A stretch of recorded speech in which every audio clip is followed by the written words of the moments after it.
আমি করব কোয়াশ আর ভোগ চাল দিয়ে মুড়ির ঘন্ট। তার জন্য কোয়াশগুলো ধুয়ে নিলাম, এখন পিস পিস করে কেটে নিলাম। আর এদিকে কোয়াশগুলো আমার মতো পলে নিতে হবে। আর এদিকে যা যা লাগে আমি সব কিছু রেডি করে নিয়েছি।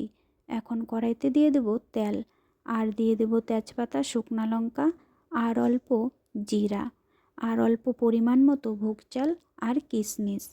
এখন হালকা ভেজে নিয়ে দিয়ে দিতে হবে কোয়াশগুলো। কোয়াশগুলো দিয়ে দেওয়ার পর হালকা ভেজে নিয়ে দিয়ে দিতে হবে অল্প পরিমাণ মতো লবণ আর হলুদ, আর বেটে রাখা আদা, জিরা আর কাঁচা লঙ্কা। হালকা ভেজে নিয়ে দিয়ে দিতে হবে পরিমাণ মতো জল।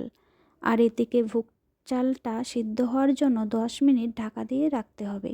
ভোগ চালটা সিদ্ধ হয়ে আসলে স্বাদ অনুযায়ী চিনি দিয়ে দিতে হবে। এখন জলটা শুকিয়ে আসলে নামিয়ে নিতে হবে। সবাই বলো তো, কোয়াশ দিয়ে ভোগ চালের মুড়ির ঘন্টটা কীরকম হয়েছে?